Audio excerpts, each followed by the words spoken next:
welcome to our next segment of our Hood Talks, a virtual series that educates our community on current trends and leading edge issues, featuring our talented faculty experts.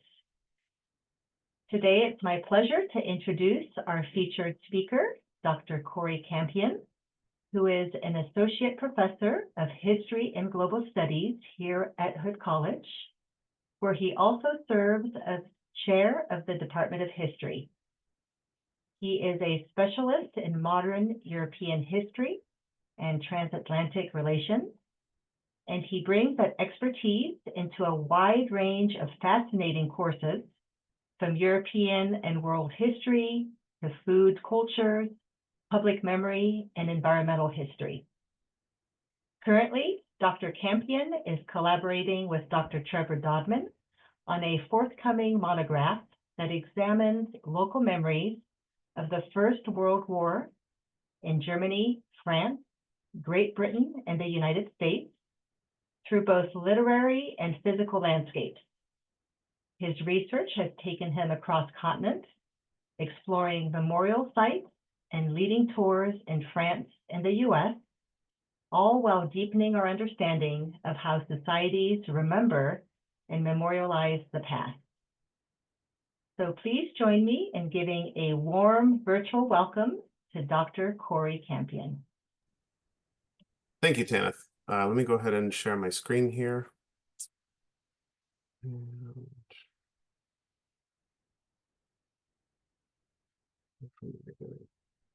Can everybody see my slides okay? Yes. Okay, good. Thanks everyone for being here. It's a privilege to be invited to be part of this series of talks. I think I'm the last one of the year, so hopefully I'll bring it to a good finish. I appreciate the introduction, Tanith. And when I was asked to give this talk, I was asked not to give too much jargon, which I'll try not to.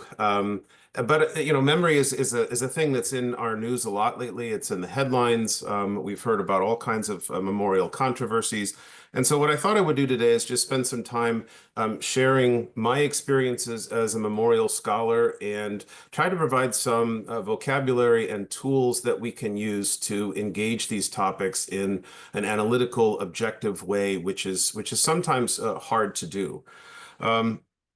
I started off by thinking, what on earth should I call this talk? And this is what came to mind: never finished, renegotiating public memory.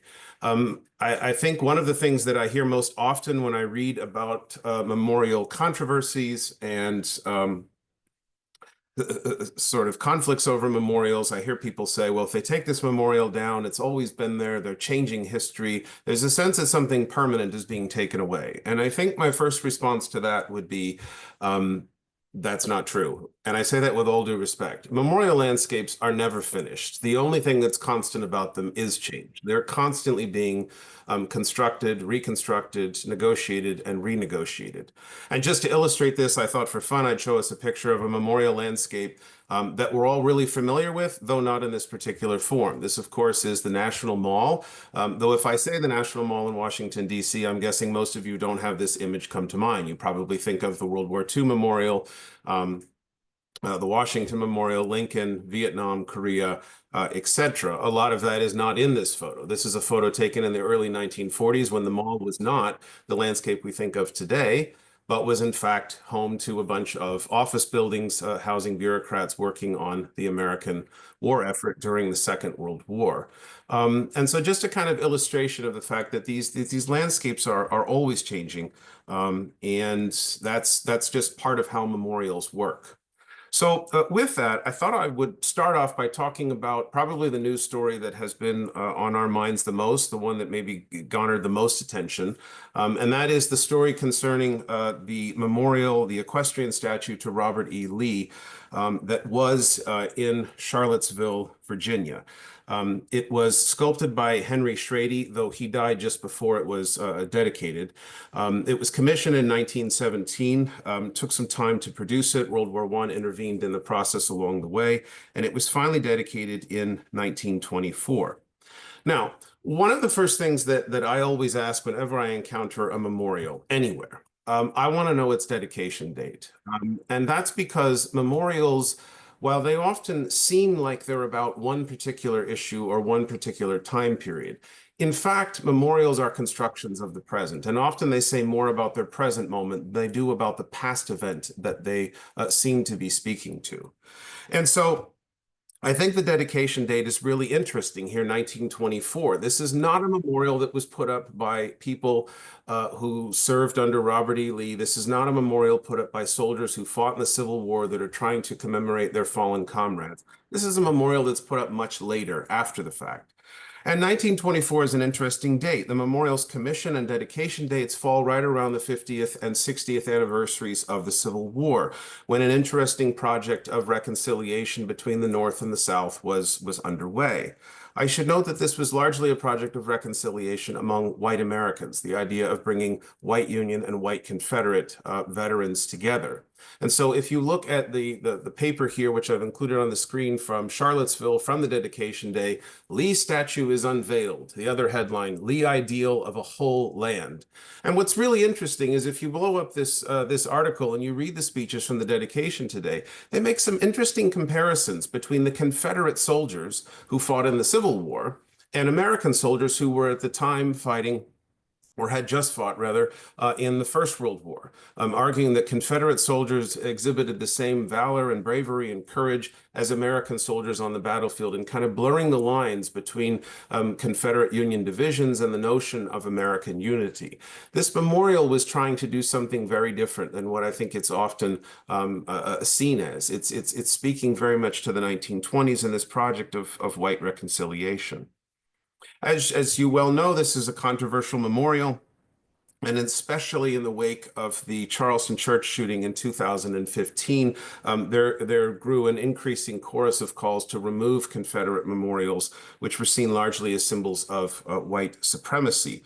Charlottesville City Council voted to remove the statue in February of 2017, and in August of 2017, in protest of this decision, there was the infamous Unite the Right rally, which turned violent, leaving one woman dead, Heather Heyer, and 35 people injured in the process. After a protracted court battle, the statue was finally removed in July of 2021 and has been melted down and is in the hands of a Charlottesville nonprofit organization called Swords into Plowshares, which seeks to repurpose the materials from Confederate memorials into works of public art.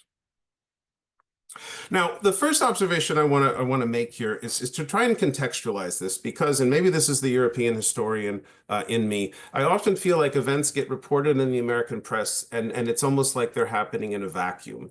But I think it's worth knowing that what's taking place in Charlottesville is part of a broader movement right now around the world, where communities and towns and cities are renegotiating their public memorial landscapes. And so I thought I would just offer a few stories that you may have heard of, maybe not be as familiar with, just to kind of contextualize what's going on in Charlottesville and in the broader United States. So let's start off in Belgium, where there is in Brussels, in the Place du Trône, an equestrian statue of King Leopold II, who was King of Belgium from 1865 until he died in 1909. Leopold is known for a lot of things. He's probably most famous or infamous for establishing his own private colony in the Belgian Congo in Africa, where he has set up a series of rubber plantations that were operated with enslaved and forced labor, and were the sites of some of the most horrific human rights abuses in the colonial period in Africa. When he died in 1909, the Belgian government proceeded, as it always had done, to consider putting up a memorial to the deceased monarch. They came up with the final vision for this in 1914, but that was right as Belgium was invaded by Germany and the First World War began. And so after a brief delay, the final statue was unveiled in 1926. At the time, it was seen as a symbol, a reminder of Belgium's empire and its greatness. But there were critics at the time, and the critics grew louder as the 20th century turned into the 21st century. I should note that the memorial includes metal, copper, and tin, which is actually extracted from the Belgian colony in Africa. As we move into 2020 and the Black Lives Matter movement reaches Belgium, the calls to remove the statue grew quite loud. And they have they have remained loud. The Belgian parliament right now is deliberating on what to do with this statue. Some people want it melted down and removed altogether. Others want it relocated to a place where they could contextualize it, tell the story of Leopold's reign, of the Belgian Congo, etc. But something, a similar situation to what we see in Charlottesville. If we go to Ukraine and to the city of Odessa, there's a very famous memorial there with a long story of renegotiation.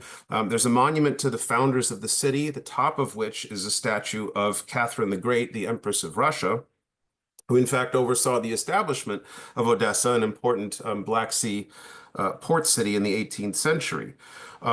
Over time, this statue has sort of gone up and come down. It's dedicated in 1900. The Soviets then remove it in 1920.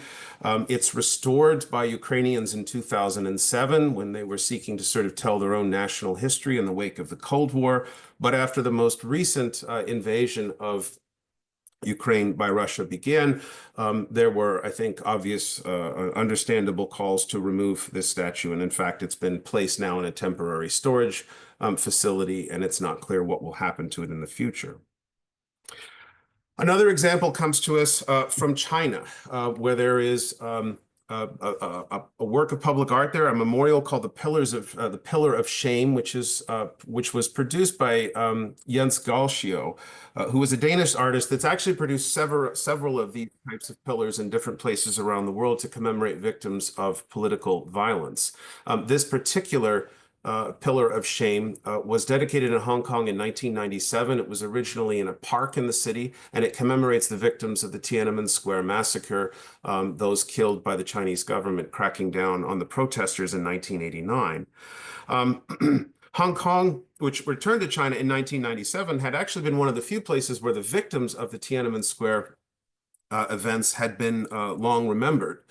But as we fast forward to 2019, in the wake of anti-government protests, the Chinese government decided that this memorial was no longer appropriate. And so it was originally in a park. It had since been moved to the University of Hong Kong. And government officials essentially disappeared this memorial under cover of darkness in the middle of the night in December of 2021. The last example that I'll offer to contextualize Charlottesville in sort of a larger global setting is in Argentina, where we have, as you can see here, the Higher School of Mechanics of the Navy in Buenos Aires. This was deemed a UNESCO World Heritage Site in 2023. You might be wondering, what does a Navy school have to do with anything? Well, this was a military academy, but during the 1970s and 1980s, when Argentina was under the rule of a right-wing dictatorship of Pinochet, the basement of this school was actually turned into a prison and torture facility used by the government to eliminate its opponents. Thousands of people passed through the basement of this building. About 4,500 people died here. And in the 20-teens, the Argentinian government decided to convert the facility into a memorial to those who had died there. The most recent Argentinian administration, the right-wing president Javier Milei and his cabinet have spoken out vigorously against this site. They have actually called for it to be closed down, and that process is beginning now. And they've also said that instead of this memorial, what we need is a counter memorial to commemorate the government forces who were killed by those fighting back against the right-wing dictatorship that saved Argentina from communism. And so another example of the contentious and tragic nature of memorial landscapes. So what my opening point is that what's happening in Charlottesville is part of a broader global story, and I think that's worth keeping in mind. I think hopefully I've made it clear that memorials are controversial, not just in the United States, but everywhere. So I thought it's worth digging a bit deeper and asking a question that's always rolling around in my head and that I've often posed to students. What's with all the statues? Why do we have so many memorials in our cities? Why do we have these spaces of public memory? Why do we have these sites that give us so many fits and headaches? And so I want to talk just a little bit about the history of public memory and how we got here, because I think there's often a sense that memorials and these sort of public spaces, they've always been parts of towns and cities. But in fact, they're a very recent invention of the modern period.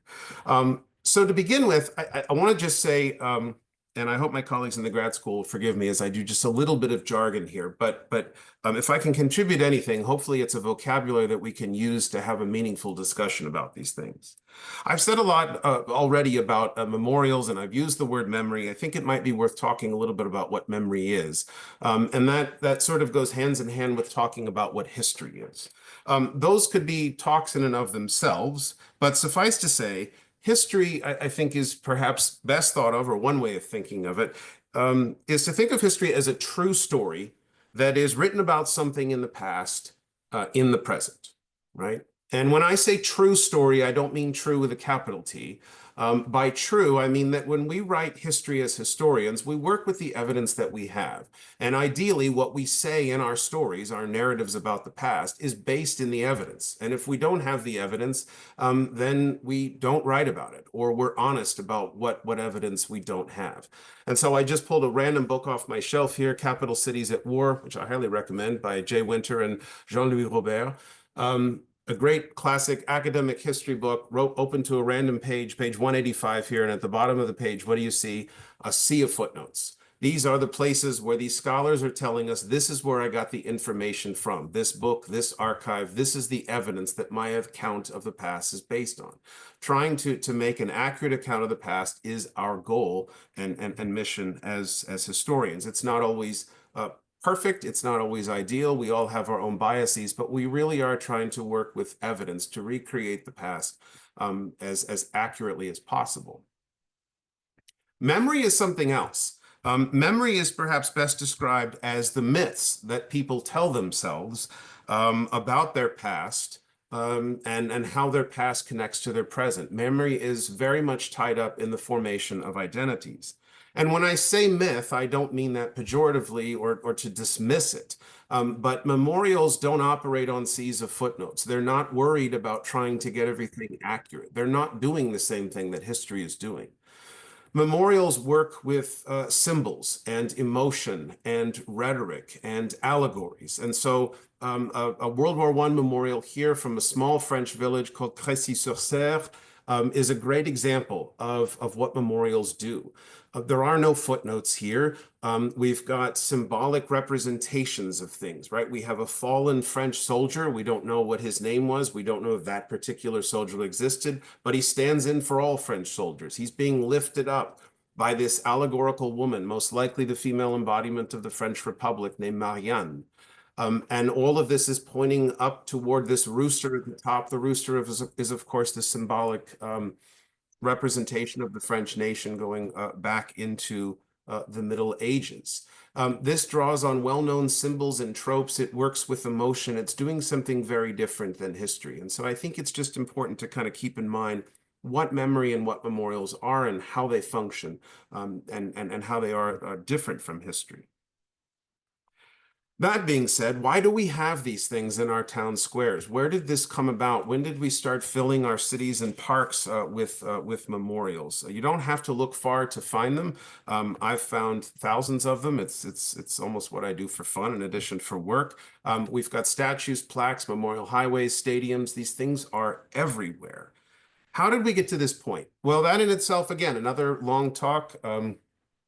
But I want to highlight just sort of three developments quickly that gets us to the sort of advent of modern memorial spaces. And the first point I want to make here has to do with the way in which modern technology has developed and begun to change our daily lives. So, and particularly in Western society, if you go back to the Renaissance, late Renaissance through the early modern period, technological change moved pretty slowly. And so the way in which technology affected your daily life was pretty similar from one generation to the next. And when that happens, it feels like you're still kind of connected to the past because there's a sort of consistency to life. Things don't feel like they're changing that much. If you fast forward, as the graph is showing us here, and as any of us alive today know, technology changes at an unbelievable pace. Most of us can probably remember life before social media or before email, or probably dating myself, or before computers, when we had phones with cords on them and rotary dials and these kinds of things. And the point here is that the faster that technology moves and changes our daily lives, the easier it becomes to look back to the past and see a larger gap. And that raises a question: how do I, in an increasingly different present, still connect to my past? And that pressure from technological change begins to build in the 19th, certainly in the late 18th and 19th centuries. Another thing that's happening here in the 19th century is industrialization and migration, particularly in the Western world. For a lot of the medieval and early modern period, the vast majority of people were born, lived, and died within a 20-mile radius. You had your local customs, your local store, your neighbors, your space. You knew what was your local identity, and you really didn't need anything to remind you of who you were or where you were from. But as industrialization begins, as people begin changing careers, climbing the social ladder, changing social classes, and migrating around the world in unbelievable numbers, as the map is illustrating here, the 19th century is this incredible moment of mass migration. You end up with communities that are newly formed, with peoples from all over the world, people engaged in different occupations. And suddenly the common foundations of those communities were no longer obvious and couldn't be taken for granted and had to be defined. And that's part of the work that memorials do. Public spaces are the other places where we, and I don't mean everybody, we is complicated, but it usually doesn't mean everybody. But public squares are the places where we tell our story about our communities. Whenever I go to a new city, the first thing I want to see is, what are your memorials? What parts of your story are you featuring? What parts of your story are you highlighting? Who are you? As determined by the stories that you're telling in stone and bronze. Now, as communities are sort of inventing themselves, reinventing themselves, we also get the advent of nationalism in the 19th century. And I think that there's a great book about nationalism. If anybody's ever interested, I can't recommend it enough. Benedict Anderson's work called Imagined Communities. And I won't go into the text very much in the interest of time. Suffice to say, I think the title says a lot. Nationalism is something that claims to be permanent. It claims to have been forever. We are the Germans, we are Americans, we are Mexicans, we are Chinese, and that nation has always existed. But in fact, the notion of that nation is very, very recent. And what Anderson, among other things, does in this book is to remind us that these communities are in fact imagined. That doesn't mean they're not important, that doesn't mean they're not real to us, but we have sort of made them up. I often show this map in various history classes to students. It's a world map, and I make the point, if you go up into outer space and look back at the Earth, all of those borders, all of those squares on the map that we've drawn and we've fought wars over and we hold so dear to us, they don't actually exist. If you think about it, there's no reason in the natural, biological, geological world why where most of us are sitting right now is called Maryland. It could just as easily be called banana or shoelace or anything else. Just for the record, I'm not advocating changing the name of the state. I don't want anybody to be upset by that.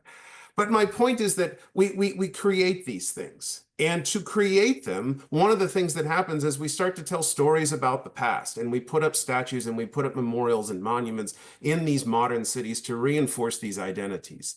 And so that's part of the impulse that gets us to this modern memorial landscape where you have so many statues and pillars and plaques in towns and cities.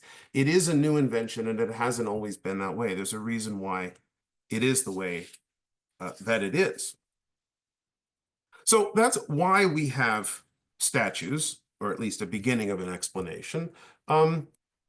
Let's talk about what these statues and monuments and memorials, let's talk about what they're doing. And this is, I hope you'll just indulge a little bit of jargon, but I think this jargon can help us talk about these issues a bit more analytically, which I think is important because memory is hard to talk about because it's based in emotion. It is raw. It is personal. Um, I'm drawing here on the work of well, a number of memorial scholars, but beginning with the work of Elida and Jan Assmann, who make some interesting distinctions between remembering and forgetting. And what they do is to lay out different types of remembering past events and forgetting past events. And they distinguish between passive and active, passive remembering, passive forgetting, active forgetting. And so I just want to just say a few words about these. If we think about the Smithsonian, the Museum of American History, if we think about passive remembering, all of the artifacts that are stored in the museum's basement, those are remembered by the fact that they're in the museum. They've been deemed worthy enough to be in the museum. They're worth keeping. They're worth curating. But they're passively remembered. Nobody's really doing anything with them down there. They're there, right? Active remembering is what happens when, as you see in the picture here, an exhibit is created and some of those items are brought to the surface. They're set in a case before you. You're given context, dates, information. Those are actively being remembered and highlighted and set in front of you. A war memorial does the same thing. It's actively remembering those who fell in a particular conflict, or in rare cases, those who served on the home front, those types of things.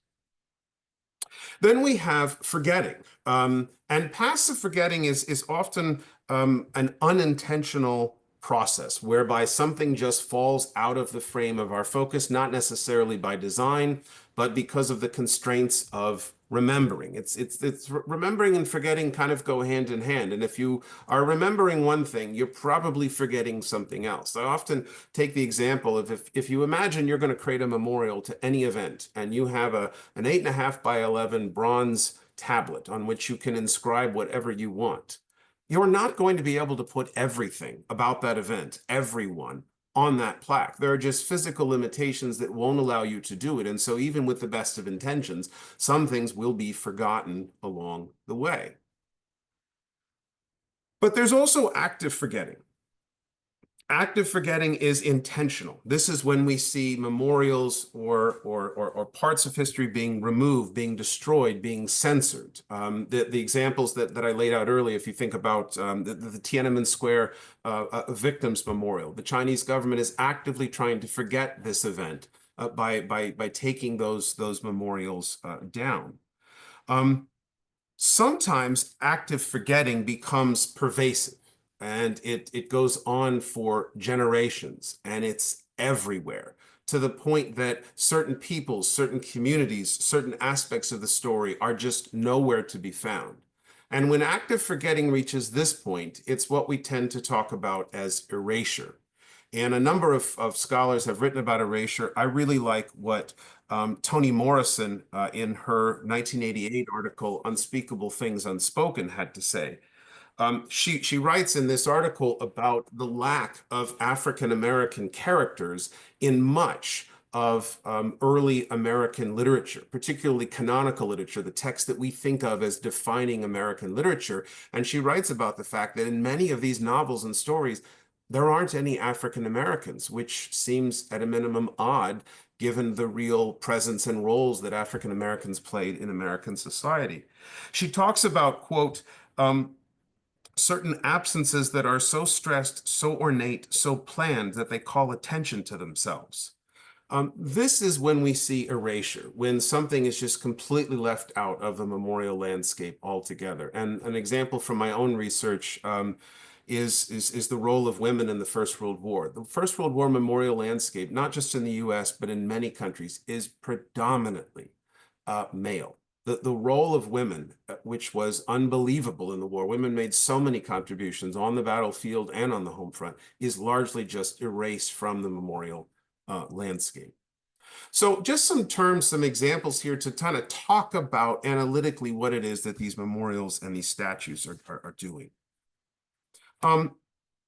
In the last section, I think what I want to share is just, again, to try and contextualize what's going on in our moment. Because again, one of the things that's often said when a memorial is controversial and it's taken down, and you know, we get the sense, I hear people say, well, we're changing history. This has never happened before. We're in a new moment now where memorials are being taken down, renegotiated. And so I thought I would offer some examples from the United States in the past where our memorial landscapes have been renegotiated in a whole bunch of really interesting and kind of complex ways. So let me start off here with this photo of the eastern face of the Capitol during Lincoln's inauguration. And if you look on either side of the dais here, you've got two statues that are on display here.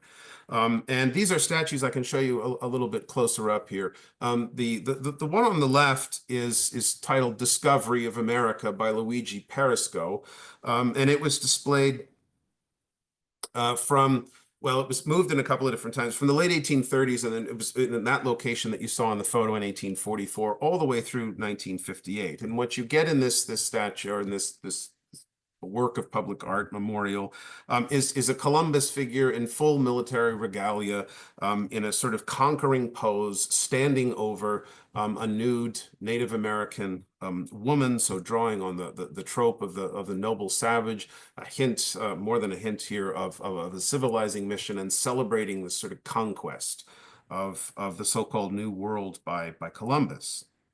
On the other side of the Capitol, you have a statue called Rescue by Horatio Greenough,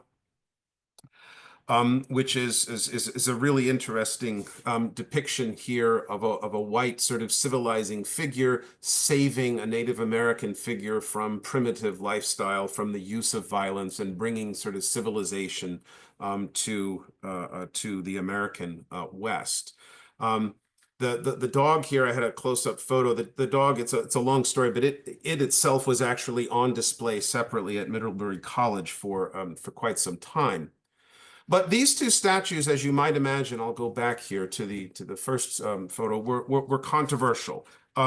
They were controversial first, maybe not for the reasons that we might think in 2025. They were first controversial because a lot of people said they didn't match the architecture of the Capitol. They seemed out of whack with the way that with that side of the Capitol looked. But not long after that, people began to be really concerned, particularly as these statues first appeared on the Capitol grounds in the late 1830s and 1840s. I mean, this is the time when the Indian Removal Act is being enforced, right? When the Trail of Tears is being endured, when Native Americans are being forcibly removed from their lands and moved out west. And opposition emerges first among Native Americans who began questioning this, and then soon gained some voices in Congress.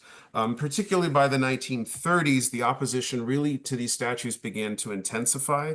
In 1934, Congress passed the Indian Reorganization Act, which acknowledged Native American cultures and their sovereignty, and made these statues seem even more awkward, to put it mildly. As we get to the 1950s, a petition to remove them was put forward in the early 1950s. In 1955, Congress authorized a refurbishing of the entire east face of the Capitol. And so that provided a good opportunity to pull these statues down and put them into storage, which is what happened in 1958. And they've been left there in storage, not on this public display location ever since. So a very public, very prominent place in Washington, D.C., where a landscape has been renegotiated in response to changing public interest and changing morals and perspectives on the past. We'll go for just a moment to my hometown in Kansas City, Missouri, and talk about the Liberty Memorial. The story of the Liberty Memorial in Kansas City, which is a World War I memorial, is a really interesting story. There were about 400,000 American casualties in the First World War. 441 of them were from Kansas City. And so the folks in Kansas City said, well, that merits a memorial. Let's build one. And among all of the American towns and cities, Kansas Cityans, for a variety of reasons, were sort of most motivated. They got on this fast. They set up a memorial association in 1919. Within 10 days, they raised $2.5 million to produce a memorial. This thing soon took on a sort of national and international prominence. The cornerstone ceremony was held in 1921. You had 100,000 plus people in attendance, as well as all 5 commanders of the Entente armies. It was actually the only time in history that all 5 commanders were together in the same place. You might have thought that was a battlefield in Europe, but nope. Kansas City. And yes, you're noting the hometown pride there in my sharing that piece of trivia. The memorial was finally finished in 1926. President Coolidge presided over the dedication ceremony. The tower is 217 feet tall, and it's flanked on either side here at the base by 2 sphinxes. The one on the left is named Memory, and it's closing its eyes. It's facing the battlefields in Europe, and it can't bear the painful memories of the past. The other sphinx on the right here is named Future, and its eyes are shrouded because it can't bear to contemplate the uncertain future that seemed to be facing the world in the 1920s. There are memorial halls that are added on top here, which also include exhibits, really rich artwork. That's a long story. I don't have the time to tell, but there's a lot that's in there that's really interesting, commemorating the fallen in the First World War. And then, of course, beneath in 2006, the National World War I Museum opened. It is now the site for World War I research, an amazing archive and library there in the United States. And in 2014, Congress gave this site a designation as the National World War I Memorial, which is a really interesting feature because often we think of national memorials being in capital cities, but this one is in Kansas City. And a lot of people had wondered that in the decades after the First World War, why is there not a World War I, a National World War I memorial in Washington, D.C.? There's, of course, a D.C. memorial, but it's not a national memorial. And so in the run-up to the centennial of the First World War, just a few years back now, plans were put in motion to rectify this situation. And the result was the World War I Memorial in D.C. This is located in what used to be known as Pershing Park. It's right across the street from the Treasury Building, very near to the White House, of course. It incorporates the existing statue of General Pershing, the commander of American forces, if anybody's familiar with the site. But it also brings in some new elements. It has a series of explanatory panels that tell people what the First World War was, to give them a brief history of the war and what it was about. It includes quotes from various figures and authors and people from the war years, including here notably a quote from Willa Cather, a very famous American author who wrote one of the most iconic American novels of the war called One of Ours. And it has this 58-foot relief panel sculpted by Sabin Howard, which tells the story of American soldiers from the declaration of war to their enlistment, mobilization, their experiences in Europe, and then their return home. It talks about the home front and the battlefield. It talks about women. It includes African American soldiers. It's a very rich, complex memorial to take in. If you haven't seen it, I highly recommend it. But the thing that struck me most when I came here is that this is very much a World War I memorial produced in 2024. This is doing something very different than the memorial in Kansas City, which was produced in the 1920s. That memorial was produced right in the aftermath of the conflict. You didn't need explanatory panels to tell people what the war was about. It was focused on the soldiers. It was focused on the men. It was focused predominantly on white Americans. And so it was not trying to do the work that Sabin Howard's memorial is doing. This is an example of changing a memorial landscape and adding to it as our focus, as our interests, as our perspectives on the past change. One example from overseas that I'll mention just quickly where Americans have helped change a memorial landscape in another country is in Germany. After the Second World War, the Americans participated in the occupation of Germany and helped carry out Allied Directive Number 30, which called for the removal of all German military monuments and memorials, as well as Nazi memorials for understandable reasons. So everything from busts of Hitler to street signs that said Adolf Hitler Street to memorials put up in earlier periods to German generals and commemorating German militarism. All of that was to be taken down, as understandably in the wake of the Third Reich, those landscapes now seemed out of context and inappropriate.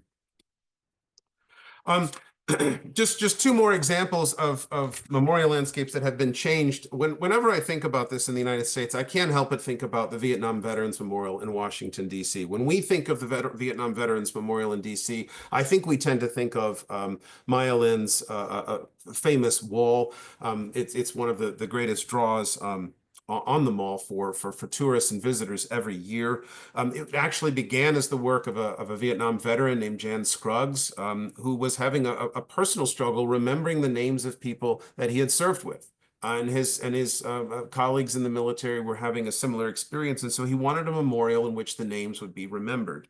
And so a memorial fund was started in 1979. Space was allocated on the mall in 1980. A design competition was held, and the result was the famous wall that I'm sure many of you have visited, Maya Lin's two panels with the names of the deceased written on them. The polished granite surface allows you to see yourself reflected in the names, a sort of interesting way of incorporating you into the story. You also notice the ground goes beneath the surface. You sort of disappear into the Vietnam War and into the losses, the names, this sort of overwhelming experience. It's a really interesting, aesthetically interesting memorial. It's also not a very traditional memorial. It's not like the kinds of memorials that people were used to seeing. And after it was dedicated, people almost immediately began criticizing it because they said, well, part of the problem is that it doesn't actually depict soldiers. How are we going to know that this is depicting soldiers? And one of the responses to that was the addition of another memorial, which is just to the left of the wall in the photo at the top here. It's the Three Servicemen statue by Frederick Hart, which was put up in 1984.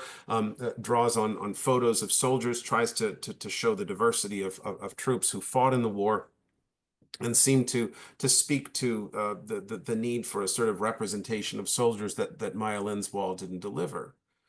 Then, of course, people began to say, rightfully, well, what about women who served in the war and played an incredibly important role as nurses in supporting the battlefield?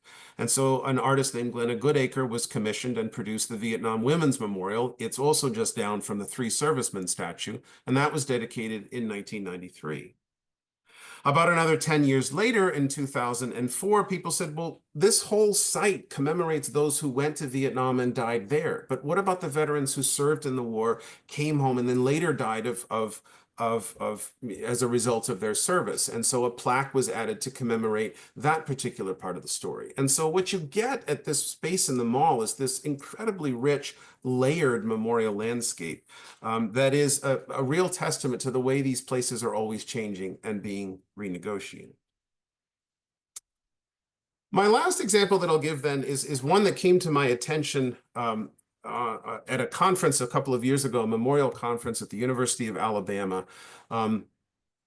It's a fascinating story. So what we're looking at here in the top of the screen is the courthouse in Hattiesburg, Mississippi, the Forest County Courthouse. Now, next to it is a Confederate monument that was put up in 1910. Now, there's a couple of interesting points to make here. One, Hattiesburg, Mississippi was not on the map when the Civil War was fought. And so nobody from Hattiesburg, Mississippi fought in the Civil War. It didn't exist.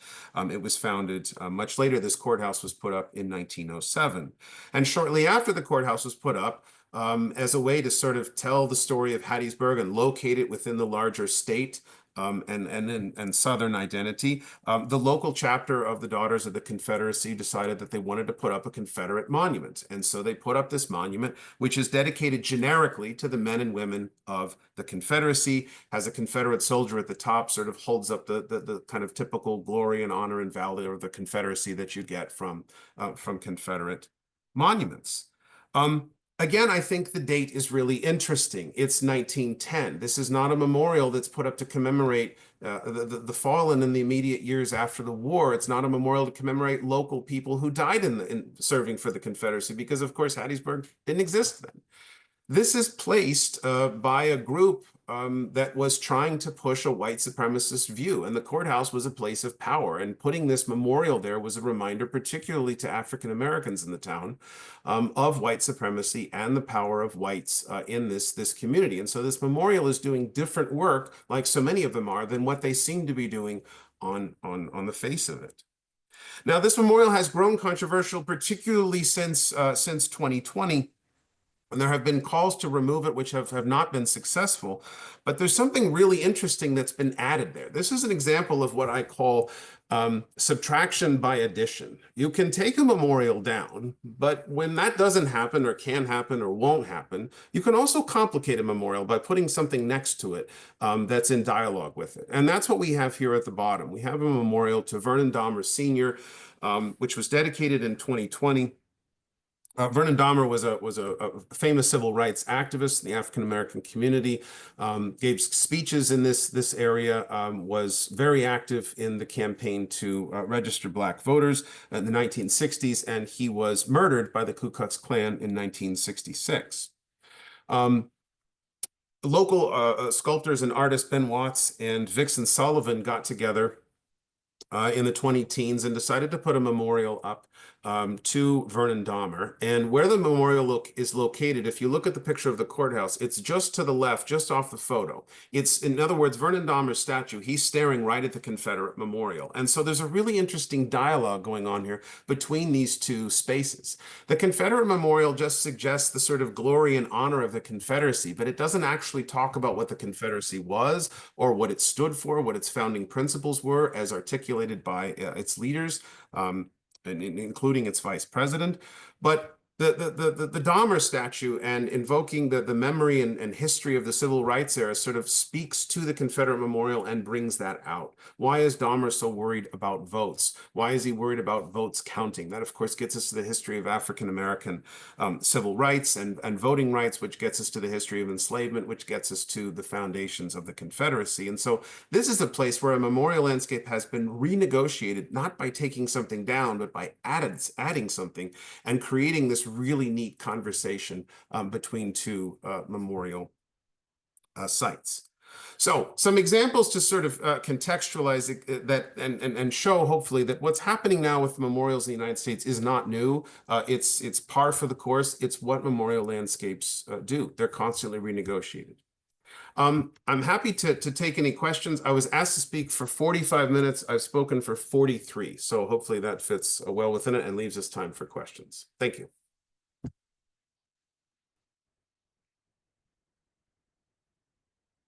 I might stop.